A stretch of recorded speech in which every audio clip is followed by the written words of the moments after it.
لە کاتێکدا لە ماوەی 8 مانگی ڕابردوودا کەرکووک بە بۆشایی ئەمنیدا تێپەڕ بووە و دۆخی ئەمنی شارەکەش لەگەڵ خواست و ویستی دانیشتوانی کەرکووک یەکی نەگرتوتەوە. بوونی بۆشایی داریش لە کەرکووک جێگەی نیگەرانی دانیشتوانی کەرکووک بووە. ئەم پارێزگاری ئیستەی بە وەکالەتی کەرکووک یعنی ئەتوانم بڵێم تەنها بۆ یەک پێکاتە ئیشەکە لە کەرکووکا و هیچ کاتێک دەور و تاسیراتێکی ئەو توی نەبووە لەم شارە کە بڵێن ئێمە محافزمان هەیە کە بڵێن محافزی گشت پێکاتەکانی شاری کەرکووکە نەخێر ئەم کابرایە بەس تەنها محافزی یەک پێکاتەیە خۆی داوا لە هەنێک خەڵکی خۆیانەکان بۆ هەنێک شت بۆی زیاتر کێشە بۆم شارە دروست بکەن بۆ یەکە ئیستاکە ئێمە ئەگە باتایەولایەنە کوردیەکان لە هەوڵ بدرایە و پارێزگارێکی کورد بۆ کەرکووکدا بنرایە یعنی بەڕاستی زۆر شت لەم شتانە ئیستاکە کە ڕووەدا لەم شارەیە ڕووی نەئادا. لە 41 مەقعدی ئەنجومەنی پارێزگای کەرکووک 26 کورسیمان هەیە بە پێی یاسا ئەبێ پارێزگاری کەرکووک لە کورد بێ و بە تایبەتیش لە یەکێتی نیشتیمانی کوردستان بێ. بەڵام ئێمە بەنسبەت حاڵی ئەوەی کە ئێستا بینە ناو کەرکووکە کە عسکەرتارێکی زۆر هەیە پارێزگارێکی لە مەکەونێکی کە هەیە بە کەیفی خۆی تاکلایەنە تەسەڕوفات ئەکا و شتی خراپیش ئەکا بەنسبەت ناو کەرکووکەوە زۆر لە بەڕێوەڕەکانە گۆڕە و زۆر شتی ئەو شتەی بەکاردێنێ بەرامبەر بە کورد کە لەگەڵ کاتی تعریببوونی وەختی حیزبی بەعسا هیچ فەرقێکی نەماوەتەوە.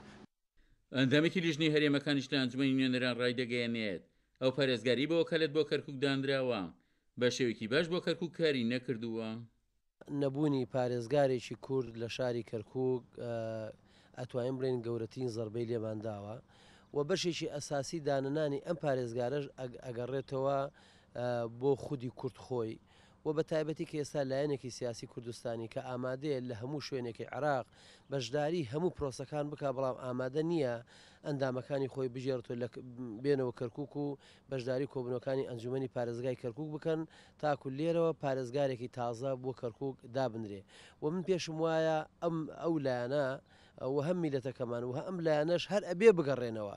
و پێشم وایە زەرمەندی گەورە لێرە هەم میلەتەکەمانە و هەم ئەم شارەشە چونکە ئێستا ئەم پارێزگاری کە ئێستا هەیە بە ئارەزوی خۆی هەموو بڕیارەکانی بەغدا جێبەجێکە تعریب جێبەجێەکە بەڕێوەبەرە کوردەکان دەرەکە ئەمن و ئیستقراری شار بە ئارەزوی خۆی چۆن بێ بۆ ئاراستەیە ئەیبا.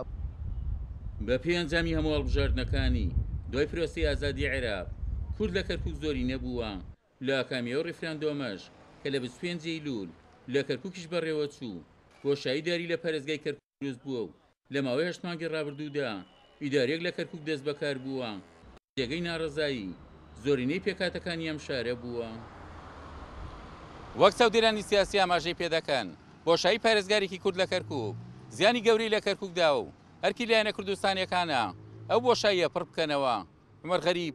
کورسات نیوز، کەرکووک.